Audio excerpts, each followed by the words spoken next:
Amets Arzayusek orain 5 urte plazaratu zuen Ibrahima Balderen bizitza maisutasunez kontatzen duen mina liburua, eta orain, arte dramak antzestu eta holtzaratuko du, orduan Ibrahime kontatu eta ametsek idatzia. Erronka da alde batetik minan bera oso entzutetzua izan dalako eta orduan jakin min handia dago zer egingo dugun antzerkiz. Eta gero bestalde uste dut benetako egiazko istorio bat da, ez da fikzionatutako istorio bat, eta orduan mimos tratatu behar izan dugu kontakizun hori, ez da? Ibrahima Balderen benetako istorio hori inongo artifiziorik gabe eta tramparik gabe, eta orduan erronka zentzu horretan handia izan da. Hala ere, ideia udak saran ematen dituen Timberlake Wettenbarke antzerki idazle britainiarraren eskutik jaio zen. Arzayusek liburua oparitu, gau horretan bertan irakurri. Eta ni senak ikusi nituen. Dena ikusi nituen, hau da nire lana da antzezlanak idazten ditut, eta horregatik beti ikusten nituen senak desberdinak, eta asmoa zen zerbait egitea. Liburua berak ingelesera itzuli zuen, eta asmoa zeukatela Londresen ingelesez emateko antzerkian, ezta? Eta orduan esan nion horrek pena pixka bat ematen zidala, berez euskaraz sortutako lan batek euskaraz ez eukitea ibilbidea. Eta esan zidanean Londresen momentuz behintzet etzela emango antzeslana, esan nion orduan zela momentua, une egokia, euskarara ekartzeko, antzerkira ekartzeko. Baina horretarako Amets eta Ibrahimaren baimena lortu behar izan dute, eta ez da urrats erraza izan. Baina arte dramako kideekiko konfiantza eta duten harremana funtsezkoa izan da proiektua gorpuzteko. Kezka batez ere antzerkiak nola gorpuztuko duen Ibrahimaren zauria eta zauriaz gain bere ari hori.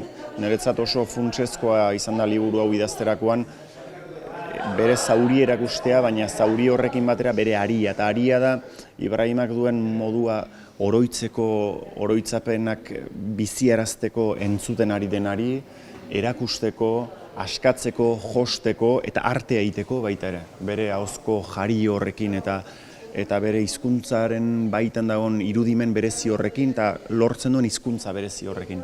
Orduan, ni hasieratik egon naiz nolabait harrapatua ez istorioaren gogorra eta bere kontatzeko modu ederraren artean, eta bi ari horiei heltzen saiatzen zara, eta nire kezka da bi ari horien oreka nola geldituko ote den orain antzerkiak gorpuzten duenean istorio hau, baina badut konfiantza haiengan, badut ilusioa, eta pentsatzen dut zerbait gogorra bistan dena zoritxarrez, baina zerbait ederra ere atera litekela eta pedagogia lan pixka bat eta humanizazio lan pixka bat egiten lagundu dezakela. Eta hau guztia hezur mamitzeko ardura izan duten aktoreentzat ere ez da nolanahiko erronka. Erronka polita, gogorra ere bai, baina talde zoragarria daukagu, sortu dugu eta ikasketa bat, eta bai, gogotsuia taula gainean jarri eta jendearekin partekatzeko egin dugun lan guztia, eta egiten ari garena oraindik ere ez. Desafio ederra guztientzat, baina agian bereziki Ibrahimaren azalean sartu behar izan duen Sanburentzat. Ni azkenean hemen jaio naiz, nik bidai hori nik pertsonalki ez dakit zer dan, baina bai, nire aitak olako bidai bat pasa izan du, eta bere ahotik handa zuzenian entzun izan dut ze gogorra dan, eta pixkat da empatizatzea, Ibrahima, nire aita eta beste hainbat jendek pasa behar izan duen bidai hortatik. Eta beren lanak gizartean izan dezaken eraginarekin itxaropentsu. Gizatasun asko duen antzerkia delako, eta nik uste jendeak hurbiletik ikusi ahal izango duela berez urrun duen egi bat, eta gainera intoxikatzen gaituzte beste 11 gezurrekin, orduan gutxienez pixka bat ulertzeko egoera ez dena, azkenean antzerkian bakarrik gauza batzutara jo aldugu, baina jendearen afektuetan interbenitzeko pixkatxo bat, hau daukagu. Eta ostiralean izango dugu hau deskubritzeko lehen aukera Luson arratsaldeko 8:30, eta baita Euskal Herri osoko beste hainbat plazetan, jadanik 80 emankizunetik gora lotu baitituzte 2025 amaiera bitartean. Ez ginen hontan geratu.